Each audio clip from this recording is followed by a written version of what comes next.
(455장이죠) 455장 4절.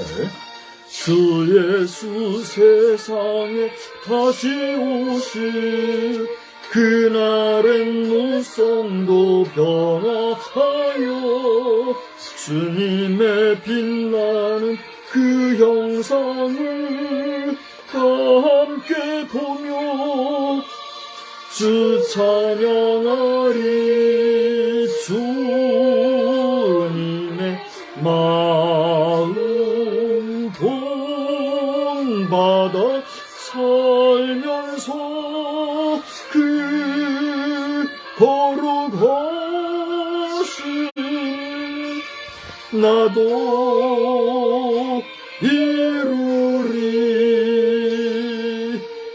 아멘.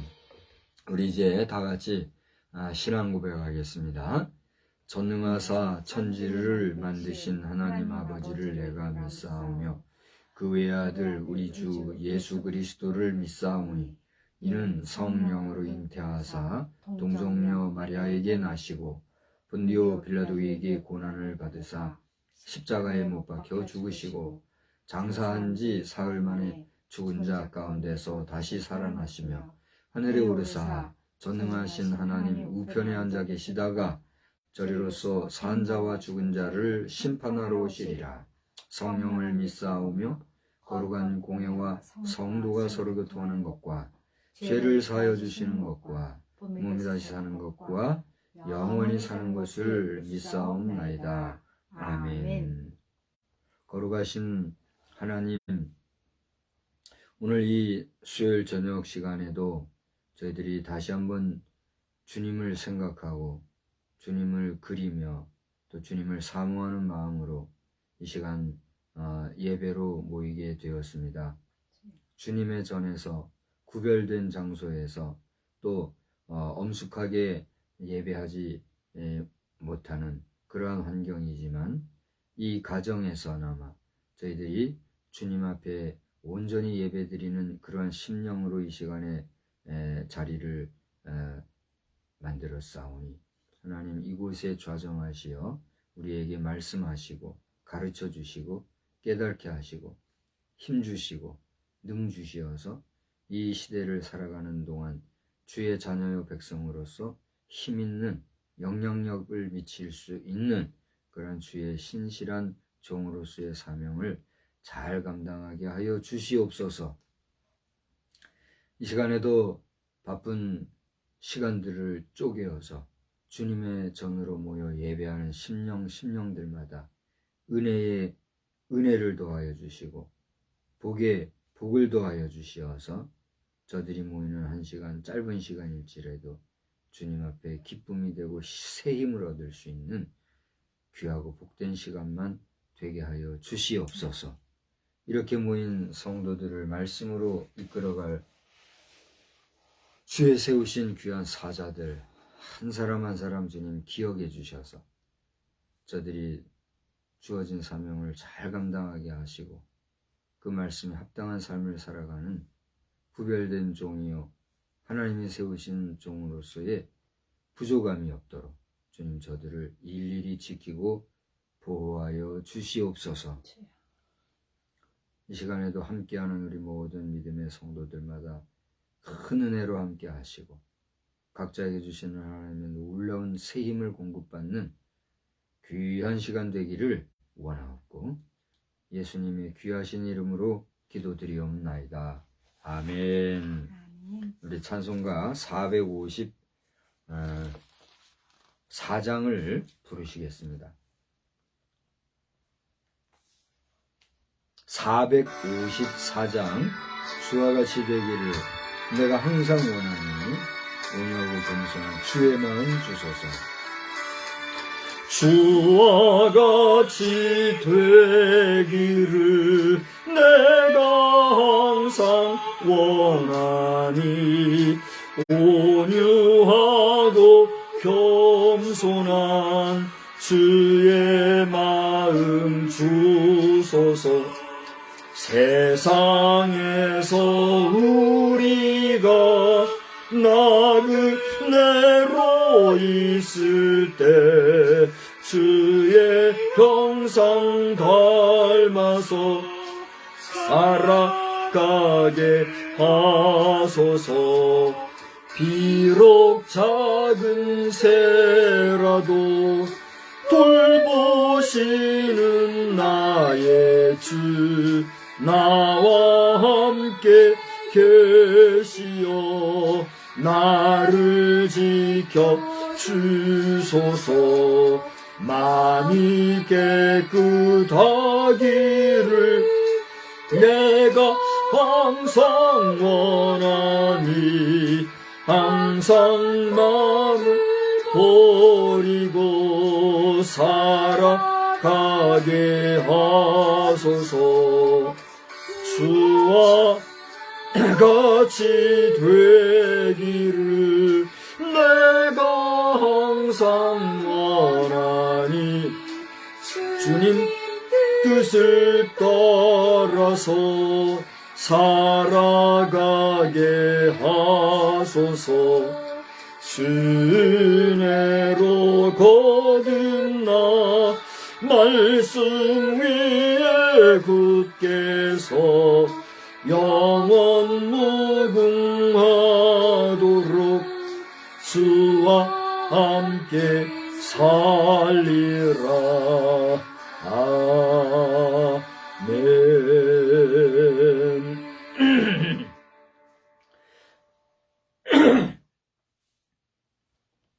우리 하나님 말씀은 로마서 28장에서 보겠습니다.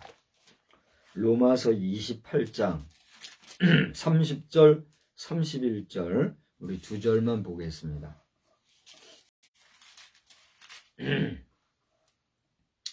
찾으셨으면 우리 다 같이 한번 읽겠어요. 30절 31절 바울이 온 이태를 자기 셋집에 머물면서 자기에게 오는 사람을 다 영접하고 하나님의 나라를 전파하며 주 예수 그리스도에 관한 모든 것을 담대하게 거침없이 가르치더라. 아멘. 못 찾았어요? 사도행전. 제가 로마서라고 했군요. 대단히 죄송합니다. 사도행전 28장이에요. 사도행전 28장 30절로 31절. 사도행전을 로마서로 제가 불러드렸군요. 우리 영상을 보고 계신 여러분들께도 다시 한번 죄송한 말씀드립니다. 로마서가 아니고 사도행전 28장 16절로 31절 사이인데 오늘 읽을 말씀은 30절로 31절만 보겠습니다. 다 같이 읽습니다. 바울이 온 이태를 자기 셋집에 머물면서 자기에게 오는 사람을 다 영접하고 하나님의 나라를 전파하며 주 예수 그리스도에 관한 모든 것을 담대하게 거침없이 가르치시더라. 아멘. 우리가 이 영상 예배를 시작한 게 언제쯤이죠? 한 2년 되나요? 3년 되나요? 21년도부터 했어요. 그러면 이제 만 2년 정도 되는군요. 예. 우리가 코비드 시기가 여러 사람을 어렵게 하고 또 예배도 힘들게 하였어요. 그런데 이 코비드 19 이 덕분에 이제 우리가 영상 예배를 시작을 하게 되었고 또 현실적으로 우리가 교회 안에서의 예배로 국한되어져 있는 그런 제한적인 예배의 형식을 과감하게 이렇게 온라인으로 예배 드릴 수 있게 된 것 하나의 귀한 은혜다 이렇게 생각을 해보게 됩니다. 물론 지금도 온라인 예배에 대해서 부정적인 분도 계시고 또 제 자신도 기왕이면 온라인 예배 아닌 오프라인에서의 온전한 예배를 드리는 것을 저도 원하고 기회가 되어진다면 그렇게 하기를 바랍니다. 그러나 피치 못하게 그렇게 할 수 없는 사정상 또는 주회전에 모이고 싶어도 모이지 못하는 현실적인 어려움이 있는 분들 그분들을 생각해 볼 때 이 온라인 예배는 아주 유익한 또 하나의 하나님의 선물이 아닌가 이런 생각을 해보게 돼요. 그런가 하면 또 긍정적인 면에서 이 예배의 영상을 통한 재시청, 반복해서 모니터링할 수 있는 면에서 장단점, 긍정, 부정적인 점을 잘 발췌해서 더 좋은 예배나 또 말씀을 준비하는 그런 보고로 사용되어지면 좋겠는데 이걸 또 부정적으로 이렇게 꼬집어내듯이 또 부정적이고 네거티브를 위한 네거티브로 하는 그런 일들도 많이 있는 것 같아요. 여러분 그렇게 하면 안 됩니다. 온라인이나 오프라인이나 둘이 아니에요. 이제는 그렇지 않습니까? 오프라인이 없는 온라인은 무의미하죠. 성립이 안 되는 거예요. 그러니까 온라인은 오프라인을 좀 더 보조하는 수단인 거죠. 근데 그 온라인을 위해서 만들어진 오프라인은 가상의 그 온라인을 통한 오프라인의 현실화라는 점이 사실화되고 있다는 면에서 이제는 오프라인보다도 온라인이 더 현실을 앞서가는 오프라인화 되어져 가는 그게 이제 메타버스라고 하는 메타 시스템이죠. 메타버스 세계를 뭐 아시는 분들은 쉽게 고개를 끄덕거리겠습니다만은 우리가 오프라인에서 구현할 수 없는 가상의 현실들, 쉽게 말하면 만화로 그려내는 것들은 현실적으로 이루어지지 아니하는 부분들을 얼마든지 그려낼 수 있잖아요. 그런데 신기하고 놀라운 것은 그렇게 그려낸 만화를 현실화하는 일들이 사실적으로 발생되고 있어요, 없어요? 있거든요. 그런 걸 볼 때 온라인 투 오프라인이냐 오프라인 투 온라인이냐 그러니까 그걸 이제 짧게 줄여서 O2O라고 얘기를 하잖아요. O2O 시스템이 현실화된 것은 이미 오래됐어요. 그죠? 이미 오래됐고 저는 뭐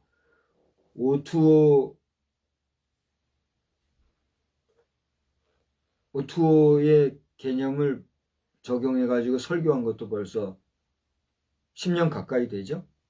10년은 안 됐어도 10년 가까이 지금 되네. 그래서 그때부터 O2O라고 하는 현실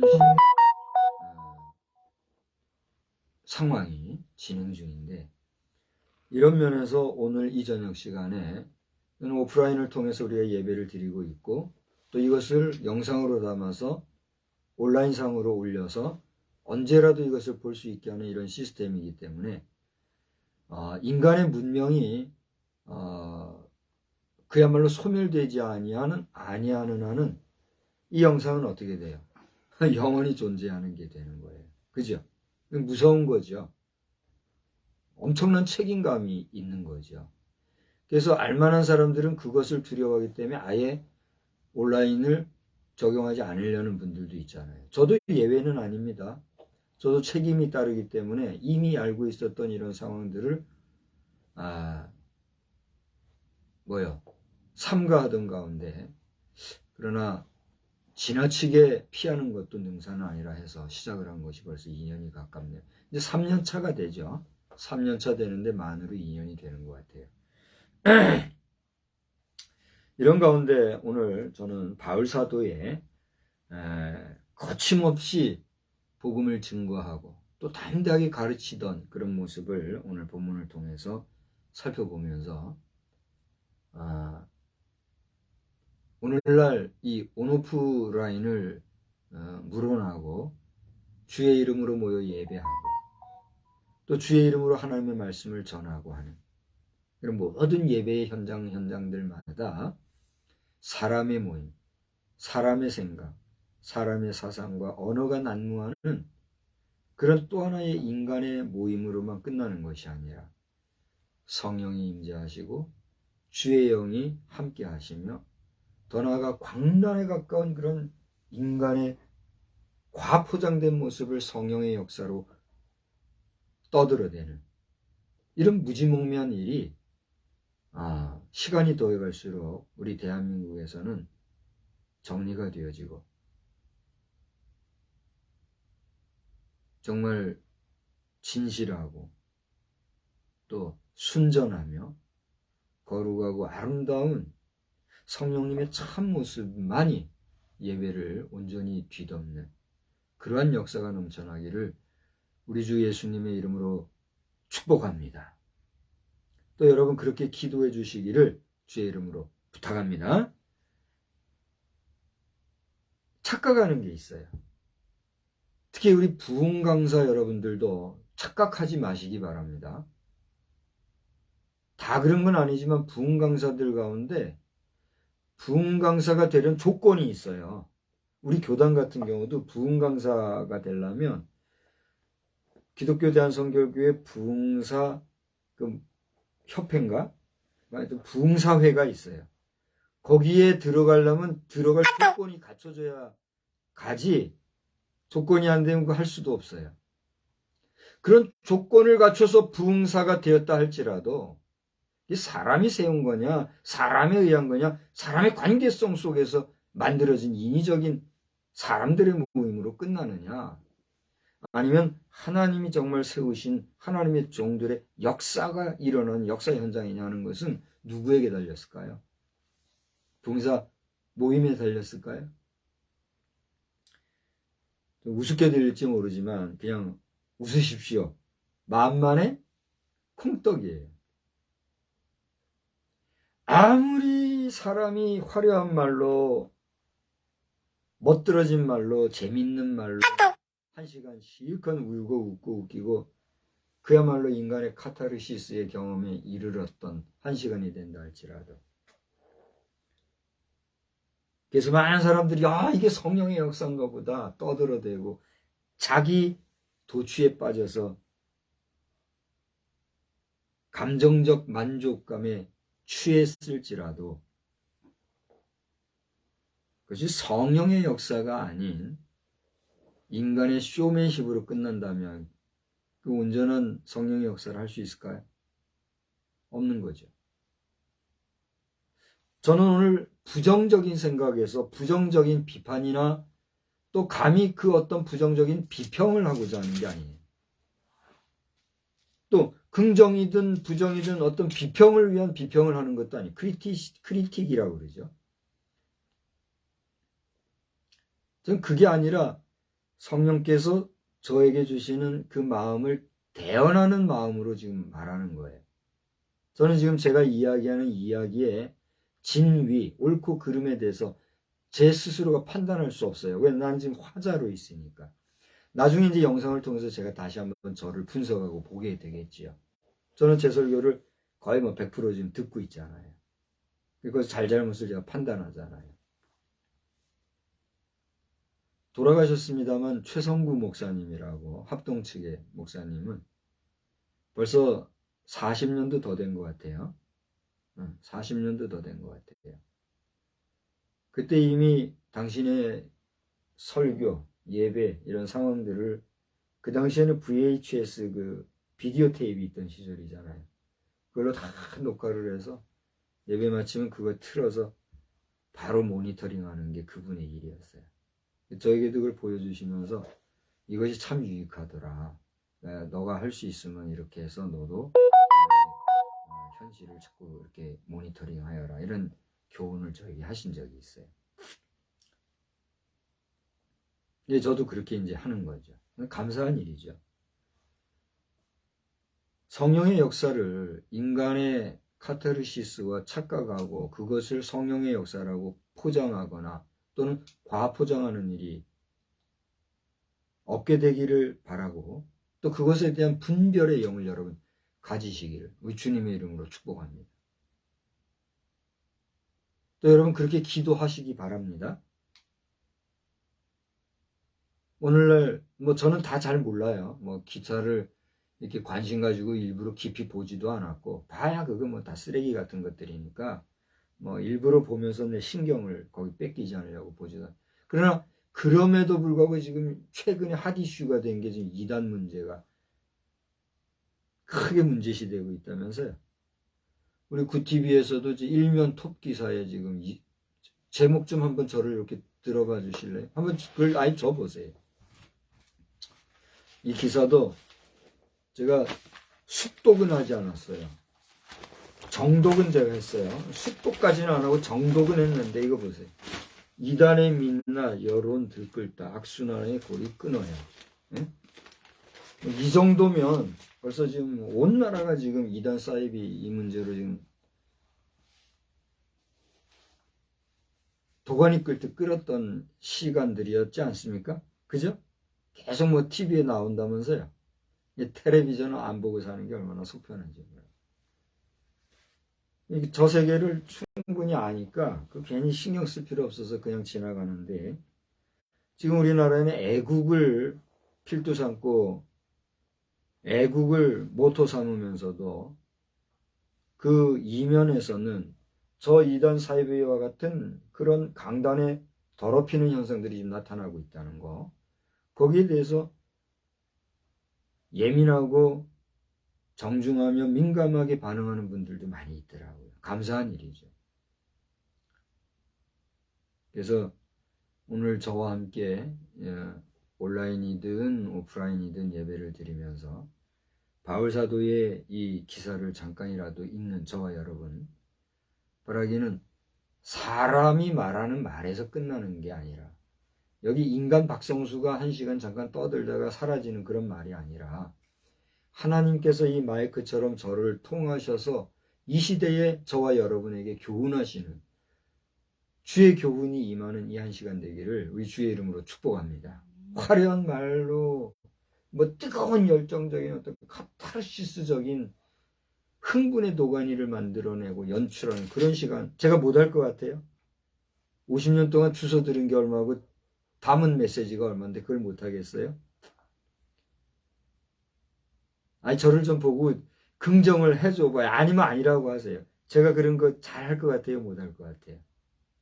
못할 것 같아요? 저는 주일학교, 중학교, 고등학교, 대학교, 대학원 과정을 다 교회 안에서 자란 사람이에요. 교회 안에서 뭔들 못 받겠습니까? 부흥 강사들, 저는 우리나라 네로라는 목사님들, 부흥 강사님들하고도 같이 공부한 사람 아니에요. 화려한 우리 교수님들. 지금은 없어졌습니다만 한국교육자목회학술원이 제가 거기 갈 자격이 사실은 안 되는 사람이었지만 주의 은혜로 전도사 입장에서 가서 공부했던 사람이잖아요. 뭐 문교부, 지금은 교육부죠. 교육부 정식 석사는 아닐지라도 학술원에서 주는 석사 학위를 내가 또 받은 사람 아니에요. 기독교 교육. 그러나 그걸 뭐 어디 내놓고 하지는 않지만 그 당시에 한국에서는 그야말로 내놓으라는 강사들의 직강을 들으면서 이런 자리가 있구나. 그런 제가 뭐 뭔들 못하겠어요. 그러나 지금 이게 이제 사실 강단은 아니지만 강단격이잖아요. 이 강단은 뭐예요? 세상 말 전하고 세상 지식을 전하는 게 아니라 하나님의 말씀을 대언하는 자리 아닙니까? 여기에 냄새나는 인간의 육두문자가 들어가면 되겠어요? 안 되잖아요. 그게 성령이 역사하시는 거다. 그걸 즐기고 그렇게 해서 자기 마음을 시원하게 해주는 거기에 빠진 사람들이 50보 100보로 그 밥에 그 나물로 가는 거예요. 그렇지 않습니까? 대한민국 국민치고 애국하지 아니하는 사람이 누가 있겠습니까? 대한민국 국민치고 나라 사랑하지 아니하는 사람, 나라 걱정하지 않는 사람이 어디 있습니까? 그렇지 않아요? 무서운 얘기입니다. 애국이라는 이름 아래 성령까지도 만홀히 여기는 일들이 현상화되어지고 있는 이 현실 속에서 우리는 억어의 몸이 되어서 그러나 정말 지조 있고 규모 있고 덕성 있고 품격 있게 하나님의 말씀을 전했던 바울 사도의 모습을 보면서 오늘 여러분 은혜 받으시기를 바랍니다. 제목을 저는 거침없는 증거와 가르침, 그런 제목을 세워보았어요. 한번 따라서 합시다. 거침없는 증거와 가르침. 거침없는 증거와 가르침. 오늘 저는 30절로 31절을 읽었습니다만 여러분 가지고 계신 개역성경을 보면은 16절로부터 31절까지를 한 패러그래프로 지금 잡고 있어요. 그중에서 이 제목을 바울이 로마에서 전도한 내용을 잡고 있는데 여기 보면 바울이 지금 사도행전 28장에 의하면은 그 신분이 어떤 사람의 신분이에요? 죄수의 신분으로 지금 로마 지역에 갔다는 걸 알 수가 있어요. 16절을 보면 그를 지키는 한 군인과 따로 함께 있도록 허락을 받은 그런 상황에서 이 그 죄인의 신분에서 이렇게 지키는 사람의 그 뭐라 그래요? 관리하에서 여기 마지막 절인가요? 30절이고요. 30절을 보면 자기 셋집에 머물면서 그런 말을 했잖아요. 이렇게 일반인들과 섞여가지고 셋집이라는 건 뭐예요? 다른 집에 새 얻어서 사는 거잖아요. 새빵살이 하면서 이렇게 산다는 이런 거는요. 우리가 생각할 수 없는 그런 사법 체계죠. 그러나 이 시대 사법은 이런 게 있었던가 봐요. 지금도 아마 그런 비슷한 게 있을 거예요. 예를 들어서 그 가택연금이라고 그러나요? 가택연금 같은 그런 게 이제 이런 경우인데 가택연금 그러면 자기 집에서 보통 이렇게 하잖아요. 근데 여기는 이제 유대 땅에서 로마로 간 로마 지역에 있었기 때문에 거기서 집 사가지고 뭐 가택연금하고 할 수는 없으니까 새 집에서 있었다. 그런 얘기를 우리가 보면서 죄인의 신부였다는 걸 우리가 보게 돼요. 그럼 그가 왜 죄인이 됐는가? 그거는 바울에 대한 뭐가 있었기 때문에요. 고발이 있었기 때문에요. 그럼 그 고발의 내용이 뭐였던가? 그것은 차치하고라도 오늘 여기 18절을 보세요. 로마인이 바울을 신문했는데 그에게 죽일 죄목이 없으므로 어떻게 했다고 그랬어요? 석방하려 했다고 그랬어요. 그러한 바울에 대해서 누가 반대했어요? 19절에 유대인들이 반대하기로 마지못해서 가이사에게 상소했다고 바울이 자기가 지금 로마에 끌려와 가지고 있는 형편을 얘기하고 있는 거지. 그러면서 내가 이렇게 상소까지 하면서 로마의 재판을 받으려고 한 것은 내 민족을 고발하려고 하는 것이 아니다. 그렇게 얘기하면서 자신의 무죄함에 대해서 적극적으로 변론하는 모습을 우리가 보게 됩니다. 그러니까 예수님께서 그야말로 도살장에 끌려가는 어린 양과 같이 아무 말씀 한마디 안 하고 마지막 돌아가실 때까지 아무 소리 안 하고 이렇게 돌아가신 거는 뭐예요? 잘한 거예요? 잘못한 거예요? 잘한 거예요? 당신 같으면은 내가 잘못도 없는데 그 사형에 쪄가지고 사형장에 끌려가려고 하는데 말없이 그 죽이시오 그러고 가만히 있겠어요? 뭐라도 소리 지르고 나오그래라고 하지 않겠어요? 근데 예수님 그랬단 얘기예요. 그죠? 바울 사도는 어떻게 했어요? 적극적으로 자기를 변호했잖아요. 우리가 오늘 주와 같이 되기를 찬송도 했습니다만은 그런 논리로 따지면은 변론하고 이렇게 하는 거는 잘하는 거예요, 잘못하는 거예요? 잘못하는 거예요. 주님을 따르는 사람들이 그렇게 하면 돼야 한대. 근데 바울이 그렇게 했어요. 잘했어요, 잘못했어요. 여러분은 어떻게 생각하십니까? 여기서 우리가 생각할 수 있는 게 있어요. 우리가 주와 같이 되기를 바란다는 건 뭐예요? 주님의 그 생애를 통해서 죄악과 결별하고 죄악과 싸워 이기며 살아가는 그런 삶을 살아야 되겠다는 자기 다짐이자 자기 자성을 하는 거지, 우리가 예수님과 같이 되고 싶다고 예수님과 같이 되기 원한다고 해서 예수님처럼 될 수 있을까요? 우리가 예수님처럼 된다는 건 곧 무엇과 같이 된다는 거예요? 하나님과 같이 된다는 거잖아요. 우리가 하나님과 같이 될 수 있나요?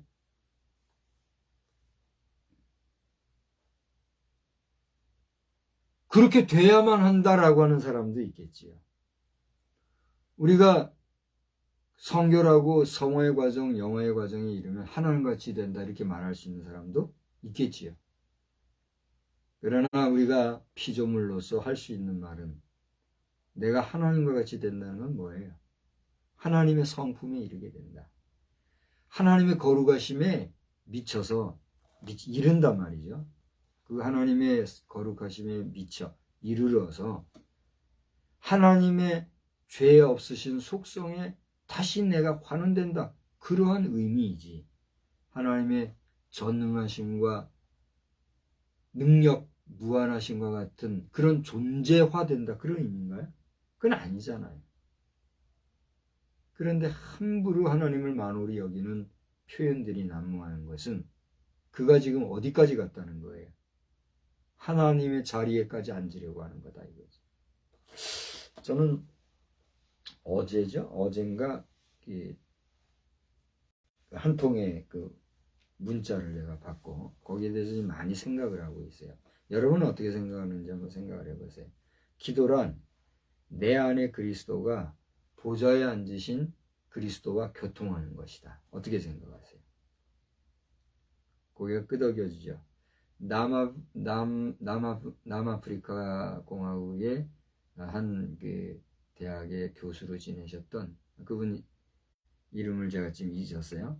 그 교수님이 아주 그 인정받고 존경받고 많은 사람들이 긍정하는 그런 교수님이 많은 글을 썼는데 그 중에 한 표현이 그거예요. 내 속에 있는 그리스도가 보좌에 앉으신 그리스도와 교통하는 것이. 그럼 내가 누구와 같은 거예요? 내 속에 누가 있는 거예요? 그리스도.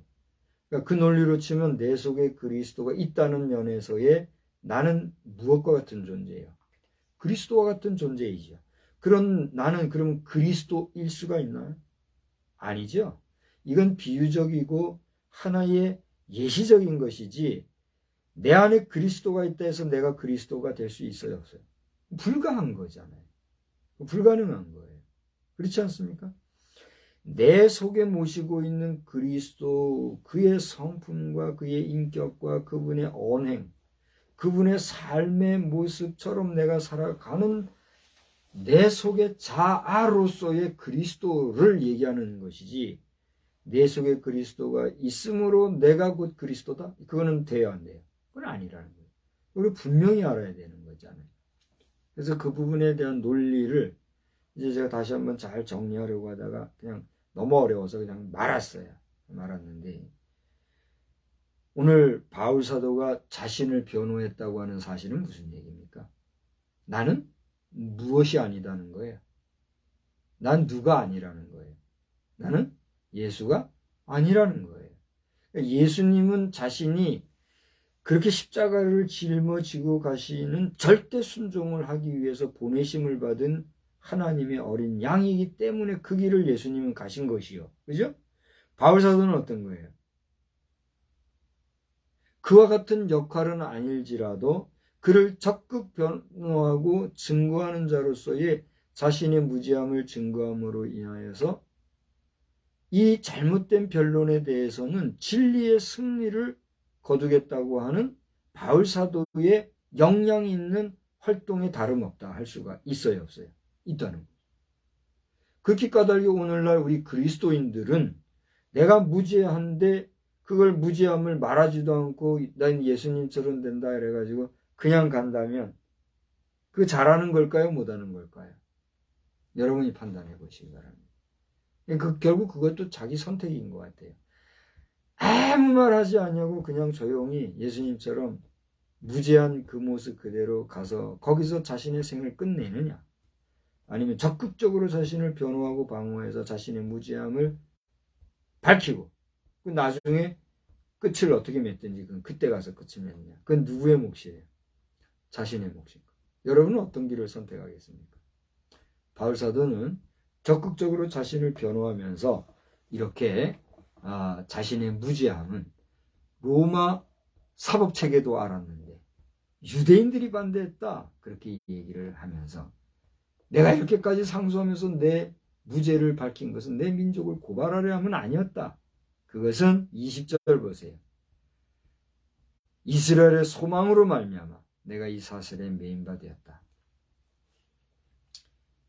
당신이 이렇게 죄수의 몸이 된 것은 다른 게 아니라 결국은 이스라엘에 대한 소망을 누구로 말미암아 가지고, 예수 그리스도로 말미암아 가지고 그 복음을 전하는 일에 올인한 입장에서 내가 나의 무지함을 변론하게 하고자 상소하게 되었다는 이야기를 하고 있는 것을 우리가 보게 됩니다.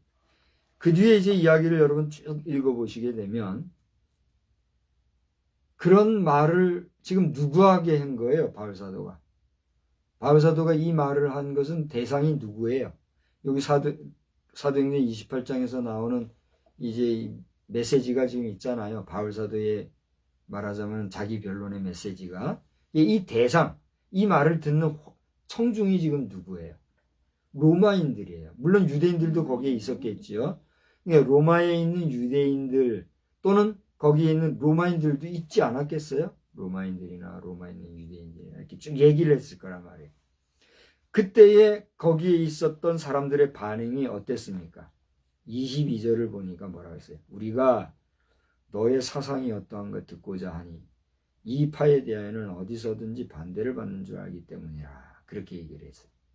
자, 그러니까 17절을 보세요. 17절을 보면 유대인 중 높은 사람들을 청하여 그들이 모인 후에 쭉 얘기했다 이랬잖아요.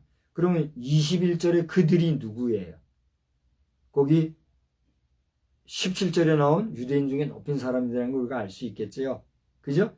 그 유대인들이 뭐라고 말을 합니까? 우리가 너의 사상이 어떤가 듣고자 하니 이 파에 대한 어디서든지 반대를 받는 줄 알기 때문에 이렇게 얘기를 했어요. 무슨 얘기예요? 지금 이 장소가 어디입니까?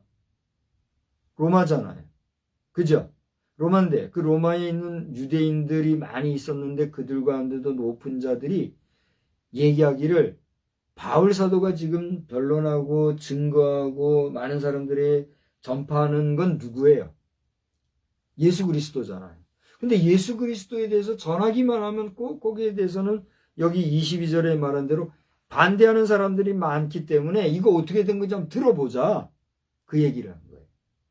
무슨 얘기인지 알겠죠? 그래서 입3절 이후로 보니까 나를 정해서 거기에서 많은 사람들이 다시 모였고 거기 보면은 23절 전반절에 보면 아침부터 저녁까지 강론했다고 했어요. 저는 이번 27일인가 모르겠네. 저 29일인가요? 20 며칠, 3월 20 며칠 날 우리 누구야? 서쪽 교회에 무슨 목사님하고 또 우리 최종인 목사님 등 몇 분이 우리 목회자들을 섬기는 그런 마음으로 모여서 모임을 가져요. 오후 2시부터 저녁 8시까지 거기 그런 모임이 있는데 거기는 오후부터 저녁 8시까지 한다니까. 근데 여기는 보니까 아침부터 저녁까지라고 그랬어요. 그러니까 거의 하루 종일을 강론을 한 거예요. 그죠? 뭘 했습니까? 바울사도가 강론한 내용이 뭡니까? 거기 보니까 하나님의 나라를 증언하고 모세의 율법과 선지자의 말을 가지고 예수에 대하여 권하더라. 그러니까 절 보세요. 예수님이 이 땅에 오셔서 하신 말씀이 있어요. 그걸 복음이라고 그러잖아요. 그 예수님이 전하신 복음의 핵심적인 내용이 뭔지 아세요? 그렇습니다. 하나님과 하나님 나라에 대해서 예수님은 증거하시고 가르치셨어요. 하나님이 어떤 분이며 그 하나님은 여러분과 어떠한 관계인가? 그리고 여러분이 하나님을 영접하고 하나님의 뜻을 따라 살아갈 때에 임하는 하나님의 나라는 어떤 나라냐? 그러니까 하나님과 하나님 나라에 대해서 그걸 일컬어서 조직신학적으로 바실레이아 투 대우 그렇게 얘기해요. 한 대우는 하나님, 바실레아는 왕국, 하나님의 왕국. 하나님이 다스리고 통치하시는 하나님의 나라. 그걸 가르친단 말이에요. 그런데 28절을 보세요. 24절을 보세요. 다 같이 한번 읽어봅시다. 시작.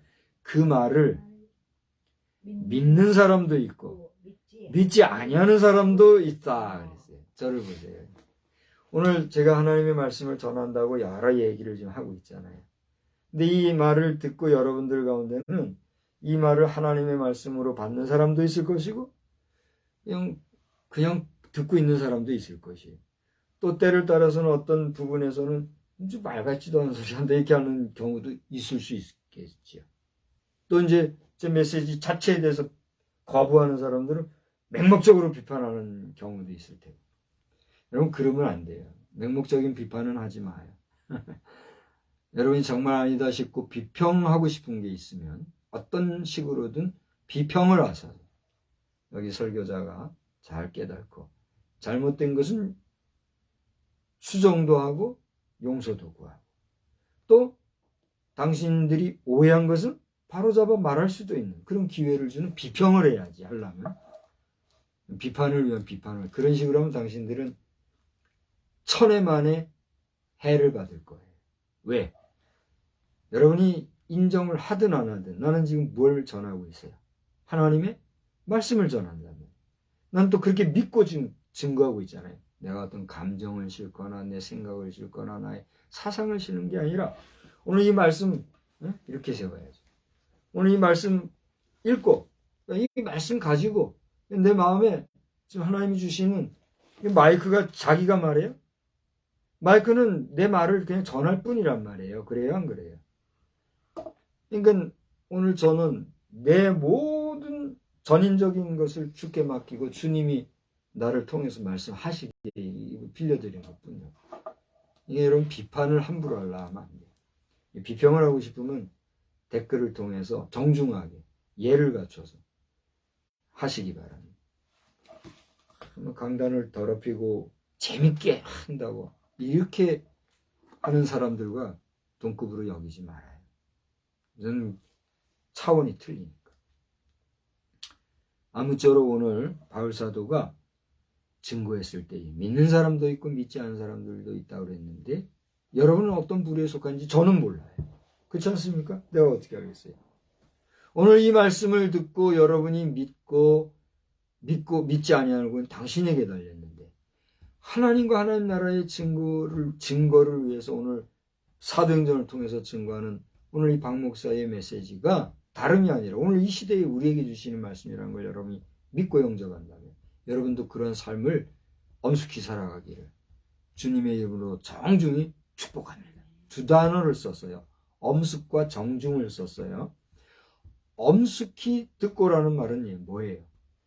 사람의 말로 듣지 말고 하나님이 주시는 메시지로 잘 들으시라는 거예요. 정중히 권면한다고 했는데 그건 뭐예요? 정말 여러분이 그렇게 엄숙히 듣고 여러분의 언행이 누가 보아도 저 사람 말은 믿을 만한 말이다 할 정도의 언행을 바로 하라 이 얘기예요. 정중히 부탁한다는 얘기예요. 우리가 그렇게 살아야 합니다. 그렇지 않습니까?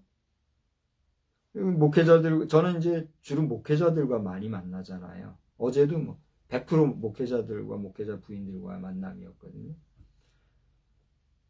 근데 우리가 반성할 게 많아요. 목회자들이 이런데 일반 성도는 어떨까 생각하면 깜짝깜짝 놀라겠더라고요. 다른 얘기를 해서 좀 미안하게 됐습니다만 어쨌거나 목사든 평신도든 우리가 예수의 사람이라면 우리의 언행 속에서 뭐가 나타나야 돼요? 주님의 향기와 빛이 나타나야 되는데 그게 아니면 어떻게 돼요? 실망하는 거죠. 여러분은 세상이 실망하는 존재가 되기를 원합니까? 아니면 여러분으로 인해서 하나님의 빛이 나타나고 만난 하나님의 나라가 선포되기를 원합니까? 여러분의 삶은 그만큼 중요하다는 사실. 정중히 부탁하는 거예요. 자, 그래서 믿지 않는 사람들도 있는데 그런 믿지 않는 사람들을 위해서 바울사도는 뭐라고 얘기했습니까? 26절, 27절을 보니까 이사야 선지자를 통한 말씀을 인용해서 얘기하고 있어요. 저는 이 말씀을 점프하려고 합니다. 여러분이 한번 읽어보세요. 하나님의 말씀을 믿지 않는 사람들에게 바울사도가 뭐라고 얘기했는가? 그러면서 바울사도는 28절 다 같이 한번 읽어보겠습니다. 시작. 하나님의 이 구원이 이방인에게로 보내어진 줄을 알라. 그들은 그것을 드리리라 하더라. 자, 보세요. 참 신기한 거는 말이에요. 예수님이, 잘 보세요. 예수님이 사역하신 그 에어리어 어딘지 아세요? 그렇습니다. 여러분 지금 전 지구촌을 카바링하고 있는 예수의 복음을 증거하기 위해서 말씀을 선포하고 액티비티를 취하셨던 예수님이 활동하신 곳은 유대를 벗어나지 않았어요. 그래요, 안 그래요? 저 유대 땅 베들레헴에서 나신 예수님은 베들레헴에서 저 어디요? 아니 물고기 많이 나는 곳. 갈릴리에서 애굽은 잠깐 거치기는 했군요. 예수님이 태어나자마자 그 헤롯의 핍박을 피해서 잠시 애굽으로 갔다 오셨죠. 그것은 논외로 우리가 하더라도 그분의 사역에서는 있었던 게 아니니까. 갈릴리로 가고 또 온 유대 남북을 다니면서 복음을 전했잖아요. 그게 예수님의 사역이었잖아요. 그 당시 예수님은 이방인들을 무엇과 같이 여긴 유대인들에게 그 사실에 대해서 이야기했습니까? 당시 예수님이 사역하시던 그 당시 유대인들은 하나님께로부터 선택받은 선민이라는 의식을 가지고 있었잖아요. 철저하게. 그러면 뭐합니까? 그 당시에 누구의 속국에 있었어요? 로마의 지배하에 있는 로마의 속국 주제에 그래도 잘났다고 선민의 의식은 가지고 있었잖아요. 그러면서 유대인이 아닌 존재들을 무엇과 같이 여겼어요? 난 이제 말 안 할래요. 무엇과 같이 여겼잖아요. 그죠? 그랬던 이방인들에 대해서 예수님은 직접적으로 그들을 대상으로 하는 선교, 복음 증거를 했어요, 안 했어요? 잘 생각해서 얘기해야 돼요. 했어요, 안 했어요? 어떤 사람은 했다고도 하고 어떤 사람은 안 했다고도 하지요. 근데 예수님 자신을 뭐라고 말씀하셨어요? 저 수가성 여인 앞에서 내가 누구에게로 보내심을 받지 않았다 그랬어요. 이방인에게 보내심을 받지 않았다 이런 얘기하시면서 그 당시에 모처럼 여겼던 이방인들을 회피하는 듯한 모습을 보여주셨죠. 그럼 예수님이 이방인을 전도 안 한 건가요? 아니죠. 예수님은 유대인이나 이방인이나 모든 사람을 통틀어서 가슴에 품고 또 그것에서 사역을 하셨잖아요. 그러나 실제로 예수님의 사역의 모습을 보면 그 행동 반경이 주로 이방인을 대상으로 했습니까? 유대인을 대상으로 했습니까? 그렇습니다. 주 무대도 그렇고 주 타켓도 유대인을 대상으로 했어요. 그런 주의 복음의 증거가 이방인에게까지도 증거되게 된 것은 누가 임함으로부터? 성령이 임하시고, 그러니까 예수님의 희생 이후, 부활 승천하신 이후, 성령이 오신 이후, 그 성령을 받은 사도들과 그 이후에 남은 제자들을 통해서 증거됨으로써 비로소 이방인 선교도 연결됐잖아요. 실제로 여러분 잘 아시는 말씀, 너희가 예루살렘을 떠나지 마라, 제자들에게 말씀하세요. 그것도 한번 외워보세요. 뭐라고 그랬어요? 예루살렘과 온 유대와 사마리아와 땅 끝까지 이르러 내 증인이라. 예수님이 그래 하신 말씀, 그게 뭐예요? 너희가 뭘 받고? 오직 성령인 너희에게 임하시면 너희가 권능을 받고 예루살렘과 온 유대와, 그러면서 성령을 받고 난 이후에야 이방인 전도로 확장될 것을 예언적으로 예수님이 친히 말씀하셨잖아요. 그런데 여기 보면은 바울 사도가 이사야가 예언한 예언을 인용하면서 하나님의 구원이 이방인에게 보내준 줄 알아라, 그들은 그것을 들으리라 하는 말씀을 인용을 한 걸 보게 되는 거예요. 그러니까 바울 사도 자신은 유대인으로서 유대인들만이 아니라 로마인들까지도 복음을 증거하기 위한 사명을 내가 받았다는 사실을 분명히 얘기를 하고, 그리고 유대인들에게, 아까 뭐라 했죠? 유대인 중에 높은 사람들, 그들에게는 적극적으로 자신을 변호하면서 자신의 역할 수행에 대해서 분명히 얘기하는 모습을 보게 돼요. 그 다음에 이제 오늘 제목처럼 이제 제가 결론을 얘기하려고 해요. 그게 뭐냐면 30절 31절에 이테를이라는 건 뭐예요? 약 2년간을 자기 셋집에 머물면서 자기에게 오는 사람들을 다 영접하고 그들에게 뭘 전했어요? 하나님 나라를 전파하며 주 예수 그리스도에 대한 모든 것을 담대하게, 그 다음 뭐라고 그랬어요? 거침없이 가르쳤다. 자, 여기는 뭐 더 얘기가 필요 없겠죠. 절 보세요. 예수님은 하나님과 하나님 나라를 전했어요. 그 예수를 믿은 바울 사도는 누구를 전했어요? 하나님 나라와 예수 그리스도. 이게 무슨 얘기예요? 하나님 나라와 하나님 나라, 하나님과 예수 그리스도. 그 중간에 누가 있어요? 바울 사도. 바울 사도는 그 속에 누구를 모셨어요? 예수 그리스도. 예수 그리스도를 모신 바울 속에 있는 그리스도가 기도하는 기도가 보좌에 앉으신 그리스도와 교통하는 그런 역사. 아주 신기하네요. 근데 여기서 이제 마지막 핵심은, 결론은 뭐예요? 바울 사도가 이런 모든 것을 전했는데 그 다음 뭐라고 그랬어요? 다 같이 담대하게 거침없이 가르쳤다. 거침없이 하나님의 말씀 곧 복음을 증거한 바울 사도, 그리고 담대하게 또 거침없이 가르친 바울 사도의 이런 모습을 보면서 전광훈 목사님, 당신의 거침없고 담대한 모습은 존경하고 또 존경받아 마땅하고, 대한민국의 위기 상황 속에서 정치 현실 속에서 귀한 일을 많이 감당하신 거 박수 진심으로 보냅니다. 그러나 당신은 지금 강단의 언어가 너무나 더러워졌고 더럽혀졌고 그것을 자꾸 합리화하는데, 당신이 진정 순교의 대상이라면, 당신 입으로 말한 대로 당신이 순교를 당하는 것이 하나님의 뜻이라고 하면 당장 수행원들부터 없애야 돼요. 그렇지 않아요? 어디다 대고 사람 고용해가지고 대통령 행세하듯 대통령적으로 말이야, 그런 식으로 다니면서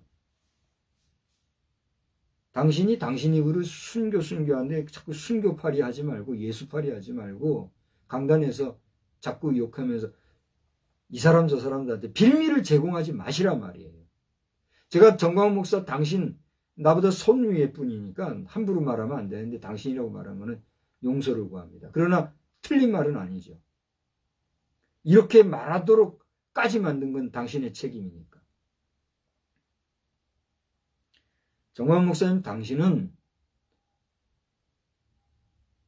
당신 말대로 당신의 입으로 말한 순교자가 되어서 순교당한 것처럼 될지는 모르지만 지금 상황에서 당신의 죽음은 순교가 아닌 개죽음, 스스로 자처한 죽음이 될 수밖에 없을 것이고, 여기 박성수 목사는 당신이 그런 죽음을 당하지 않기를 원하는 사람이에요.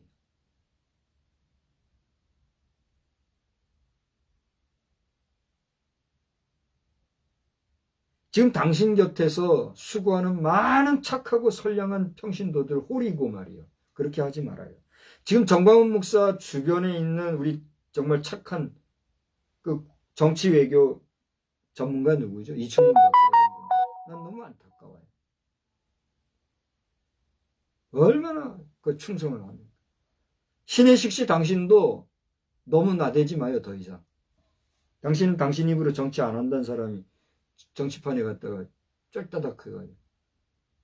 당신은 정말 충성스러운 언론을 잘 감당하면 당신은 그걸로 최고가 되는 거예요. 안 그래요? 뭐하러 당신 입으로 더러운 정치꾼이라고 해놓고 그 판에 들어가가지고 안 됐다고 욕하고 또. 당신은 너무 가벼운 사람 같아. 당신도 존경하고 나는 당신같이 못하기 때문에 응원을 보내는 벤치에 앉아있는 입장이지만 당신도 자중하시오. 오늘날 왜 많은 사람들이 대놓고 애국하는 사람들, 정말 귀한 일을 한 목사님을 여러 가지로 지적하느냐. 제가 제 영상을 모니터링 하듯이 정환 목사 당신이 당신의 메시지들을 모니터링 하는지 여부는 모르겠으나 오늘 여기 말씀만 가지고 인용을 해도 정광훈 목사가 자신을 합리화하는 일들이 얼마든지 할 수 있을 거예요. 정광훈 목사의 메시지는 얼마나 능동적이고 거침이 없고 담대합니까? 그러니까 오늘날 그런 메시지를 전하는 사람이 희박하고 하니까 많은 사람들이 껄떡 넘어가는 거야. 박수치고. 대전의 장 누구죠? 장경동 목사 당신도 두 분은 신체가 건장한 사람들이에요. 나는 키도 조만하고 볼품도 없지만 그 사람들은 내가 알기로는 뭐 170, 80 된다면서요. 장경동 목사 당신도 이단 시비에 걸렸던 인물이잖아요. 조금 풀어주니까 이제 은퇴했다고 뭐 그렇게 하지 마요. 장경동 목사 당신도 아직 완전히 풀린 거 아니잖아요. 강단을 너무 더럽히고 강단의 무게감이 떨어지니까 목사들의 무게감이 지금 떨어지고 있는 거 아니에요? 목사를 사람이 세운 인사들이요. 사람이 세운 직책이고 적당히 해먹는 직업, 군이, 목사에 아니잖아요. 근데 지금 그렇게 만들어가고 있는 당신들 조심하시오. 나는 인간 박성수는 이런 말을 할 자격도 없고 그럴 생각도 없으나 오늘 말씀을 들고 이 강단에 섰을 때에 하나님께서는 이 말을 지금 하게 하시는 강한 도전을 받고 지금 입을 벌려 얘기하는 거예요. 지금 이후의 영상을 보면 내가 뭔 소리 했는지 이제 내가 다시 알겠죠. 존경하는, 이제는 인간적인 면에서 나는 연하자고 당신들은 연상자이므로 존경하는 마음으로 다시 한번 간구하노니 여러분 강단 언어 너무 더럽히지 말고 웃기는 코미디 하듯이 만들지 말고 그게 무슨 재밌는 거라고 그 은혜로운 거라고 여러 사람 그렇게 만들지 마요. 그 메시지를 듣는 청중들이 그런 수준으로 되는 걸 만들지 마란 말이에요.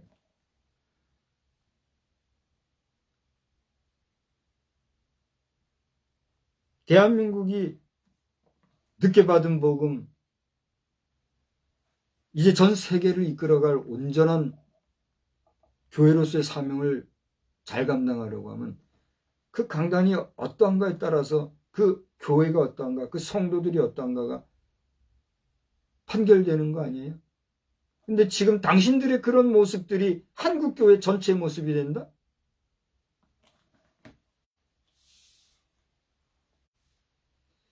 당신들의 후손들이 잘되기 바라거니와 그 후손들 속에는 수많은 성도들이 있다는 사실을 아시고 더 무게감 있게 나이값하고 하나님의 말씀 바르게 전하는 책임 있는 주의 종들이 되어 주시기를 다시 한번 우리 성부, 성자, 성령의 이름으로 간절히 축복합니다. 인간 박성수가 하는 얘기를 듣지 말고 오늘 하나님께서 설교자 박성수를 통해서 감히 얼마나 듣기 불쾌하실까요? 불쾌하시면 당신은 지는 거죠. 근데 감정으로 얘기하는 게 아니잖아요. 모든 상황을 지금 총집결해서 이야기하는 성령의 음성으로 들으시고 육두문자 자랑 삼지 마요. 웃기는 메시지로 청중 휘어잡아 그걸 성령의 놀라운 역사라고 감히 희롱하거나 거짓말하지 마요. 재밌게? 재밌는 거는 코미디 영화 봐도 얼마든지 재미있어요.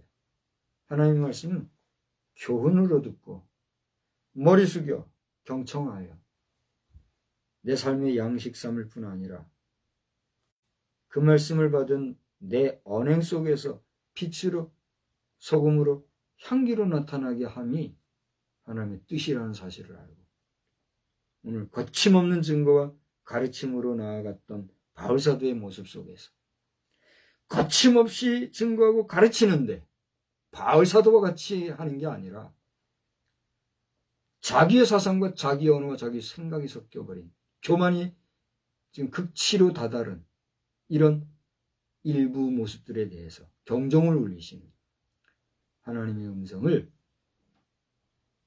정말 겸허히 듣는 저도 마찬가지예요. 저와 우리 모든 메신저들 되기를 또 그들을 위해서 기도하는 우리 성도 여러분 다 되기를 주의 이름으로 축복합니다. 이 시시덕거리게 했다고 시시덕거리는 그런 바보 같은 청중들 되지 마시고 말입니다. 기도합시다. 하나님 아버지, 오늘 저는 저의 생각이나 사상이나 감정을 실어서가 아니라 저 어거의 몸으로 갔던 바울사도, 그러나 그의 어거의 몸을 두려워하지 아니하고 담대하게 그리고 능력 있게 복음을 증거한 모습을 바라보면서 오늘 이 시대에도 그와 같은 사람이 있어야 되는데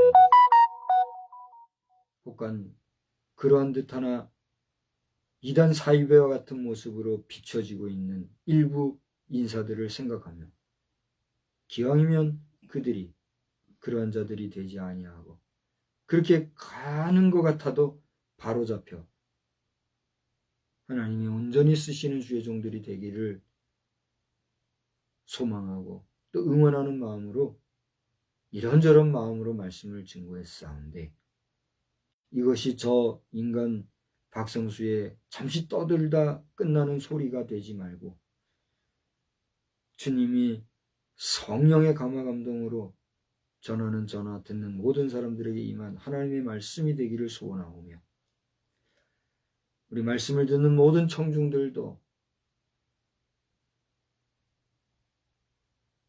웃기는 소리에 웃고 홀리는 소리에 홀리는 그런 정말 어리석은 청중들이 되지 말고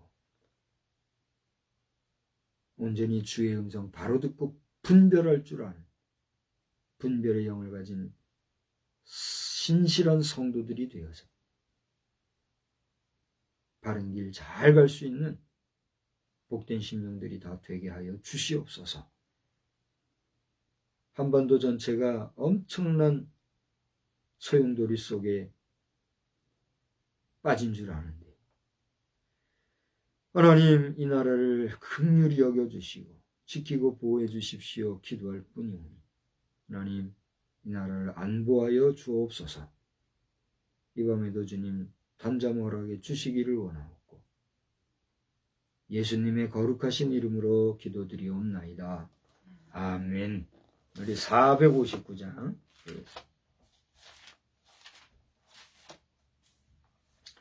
누가 주를 따라 섬기려는가? 누가 죄를 떠나 주만 따를까? 누가 주를 섬겨 남을 구할까? 459장입니다. 누가 주를 따라 섬기려는가? 누가 죄를 떠나 주만 따를까? 누가 주를 섬겨 남을 구할까?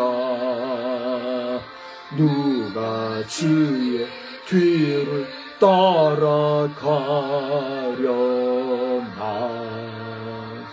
부르심을 받아 주의 은혜로 주를 따라가네.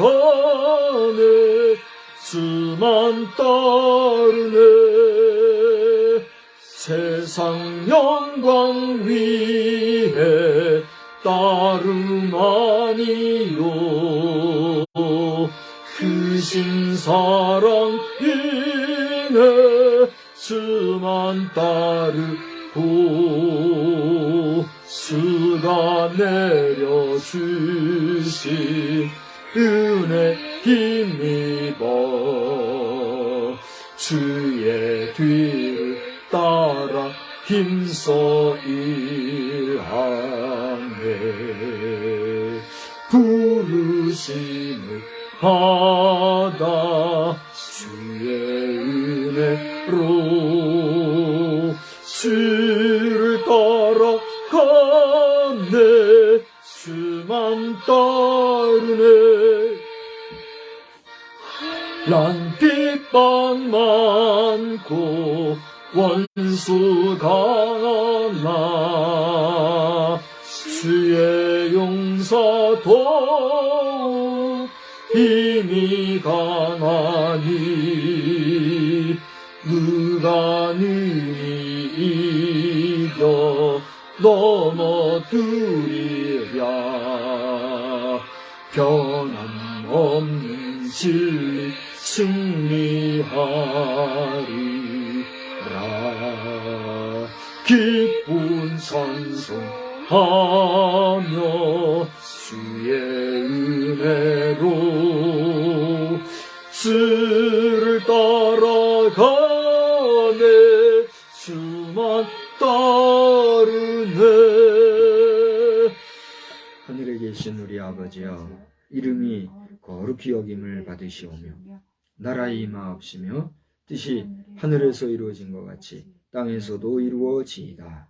오늘날 우리에게 일용할 양식을 주옵시고 우리가 우리에게 죄 지은 자를 사하여 준 것 같이 우리 죄를 사하여 주옵시고 우리를 시험에 들게 하지 마옵시며 다만 악에서 구하옵소서. 대개 나라와 권세와 영광이 아버지께 영원히 있사옵나이다. 아멘.